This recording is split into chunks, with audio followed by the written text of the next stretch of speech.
Lesley Pyne. It's great to have you here. You've been a real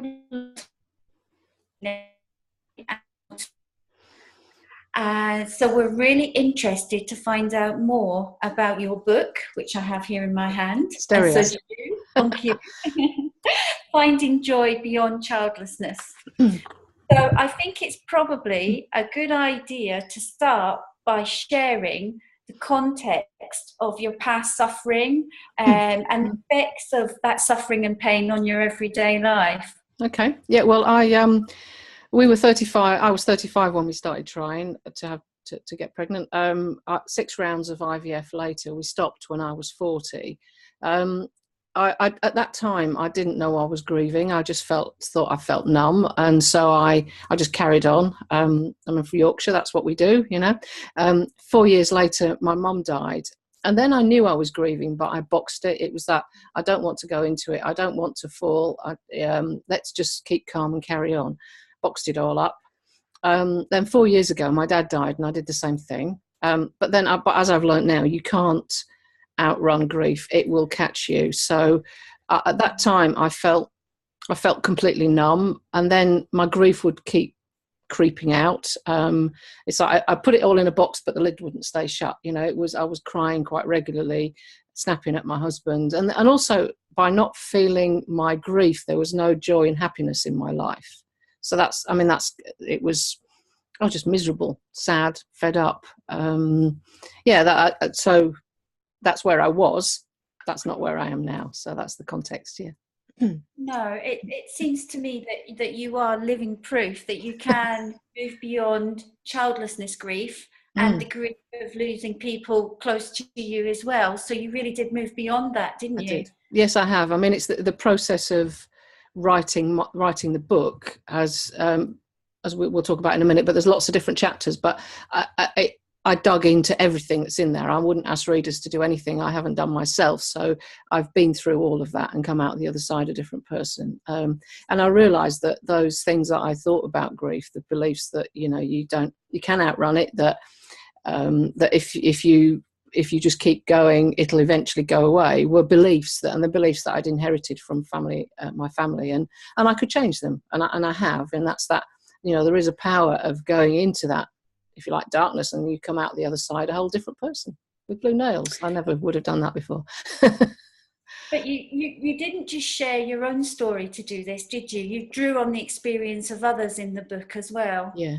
Well, I've been collecting inspirational stories on my website for a while, and I realised after a time that there were some things that the women had in common. Some things that they'd done, and that's what I looked at, those things like grieving, connecting to your body, writing, gratitude, some of the things that we're going to talk about.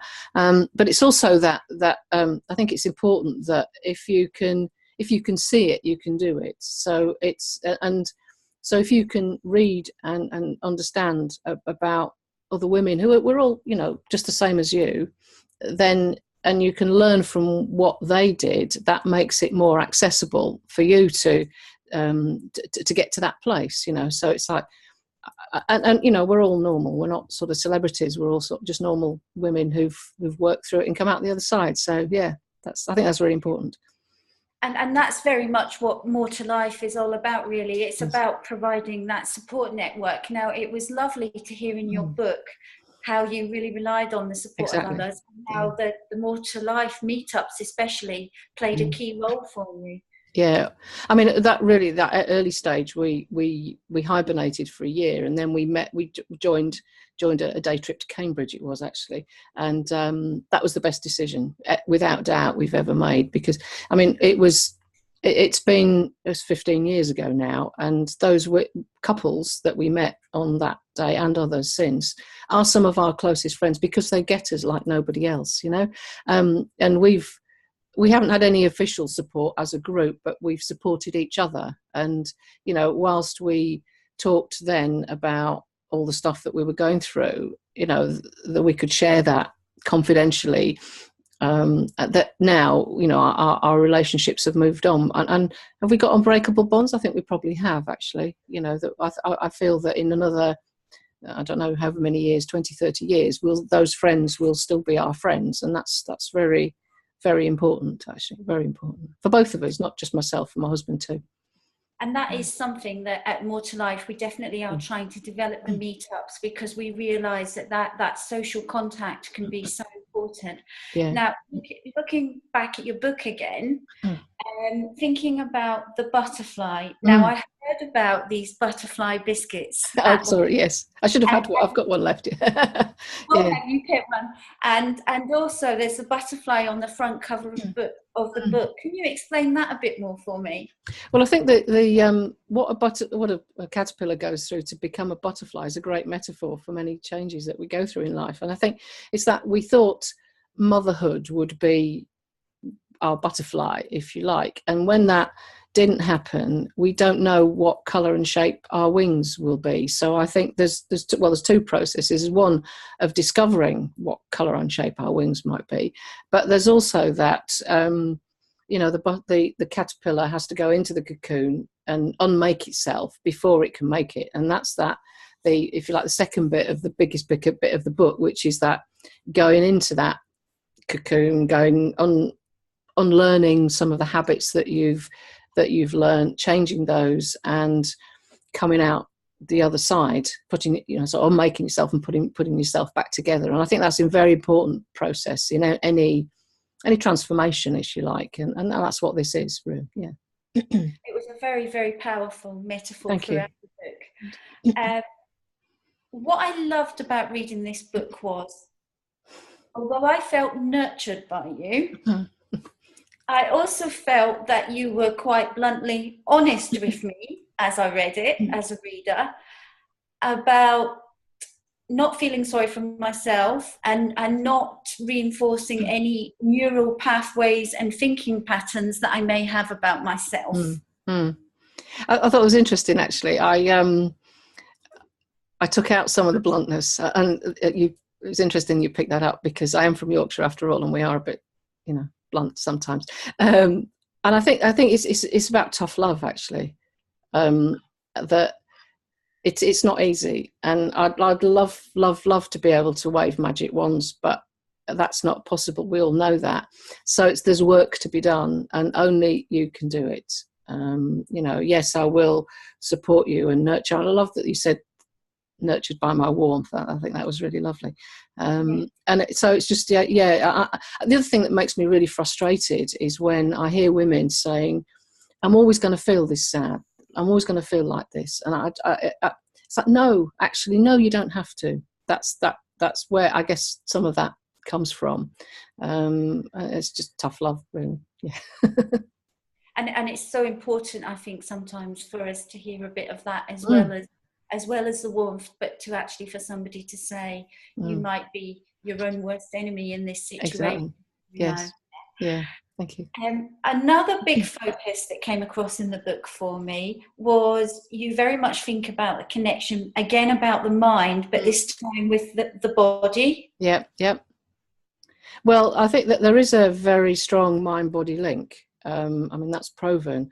And, body's going to be with you the whole life. So why not connect to it, I think.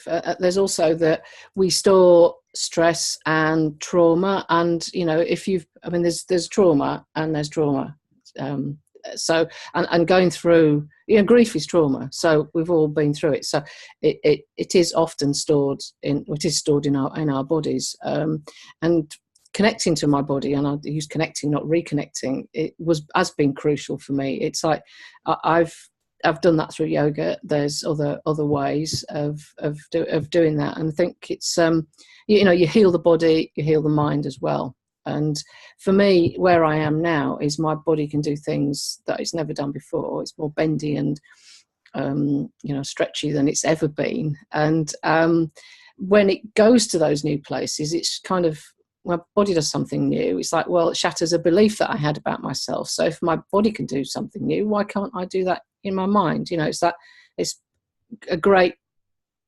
reset for me, and I've released a lot of the grief that I had whilst I've been working with my body. And I think that some sort of body work is helpful really helpful for releasing grief and stress. And it could be yoga, it could be other things, but I think it's really, it could be just walking, running. Well, I don't know, but different sorts of something to get you in touch with that body is really, really helpful in getting rid of all this stuff that we've got inside us. And you also talk about writing activities, and you offer some writing activities, which I imagine many people would find very difficult at first glance, but you actually offer some structure with those, don't you? Yeah, I mean that there are writing exercises all the way through at the end of each chapter, and I mean, to get the most out of it, it's good to do all of that. I mean writing is very healing, and there's a whole chapter on writing, and it's proven that it does help, and it's just about getting stuff out of your head often onto the page. I mean, there's having a habit of writing every day, getting stuff out of your head onto the page, and then the voice gets softer, so you learn something and you get that healing from your own self, actually, because there is that kinder, gentler, healing self underneath, but it's obstructed often by the hassle, stress that's there at the front. So getting that out of the way enables that healing to come. And it's a safe space as well, isn't it? Actually, that's the other thing. It's that, it's like having a therapist on hand all the time, I think. Yeah. And one of the things as well is thinking about what we can do with that writing that we can then reflect back on. Exactly. Yeah. And one of the activities that I particularly like, because I like to look at achievements, and I like to feel very positively about things, otherwise I can go down that negative path quite quickly. So for me, one of my favourites was write your achievements and store them in a jar. There you go. Yes. My jar's empty. Oh, that's sure. Actually. My successes and achievements, exactly. Fantastic. Yes. So how often do you open that, Lesley? Well, as you can see, recently, not much. When you sent me the questions, I thought, oh yes, I haven't done that. But what my habit, and I haven't done it this year, to be fair, but the previous years, I would, every time I felt like I achieved something, I'd put it in. And at the end of the year, I mean, I've used it for my business, actually. So put things in for the business and look at the end of the year, and then reflect on those. But you can do it anytime. It's like anytime you're feeling, as you said, anytime you're feeling low, pick something out of the jar and reflect on it, because I think it's easy to forget how far we've come, isn't it? And looking back on your journals is another way of doing that, of course. Yeah. But so just noting what you've achieved is a really great way of just realizing how much you've changed, and giving you that little positive boost, when you need it.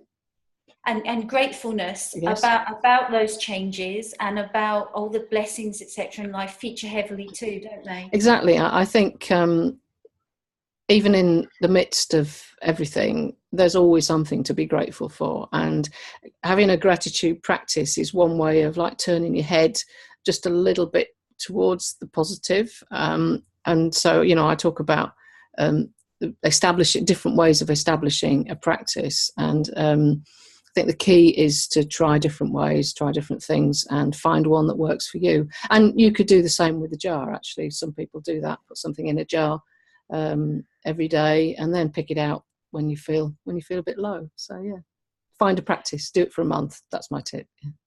Well, Lesley, we're very grateful that you've talked about your book today, and I'm sure many people would like to find it, get hold of a copy to read. I'm going to ask you just to finish for me, just by summing up what you wish readers to take away from the book, the main thing that you wish they would take away from reading it. I think that my main message is that you can find joy, you can find fulfilment. There's work to be done, and only you can do it, but it is absolutely worth it, and you can come out the other side, find that joy and that fulfilment. Absolutely. Yeah, that's my key. Lesley Pyne, thank you very much for discussing your book with us today. That's right. You're very welcome. Thank you very much. Thank you.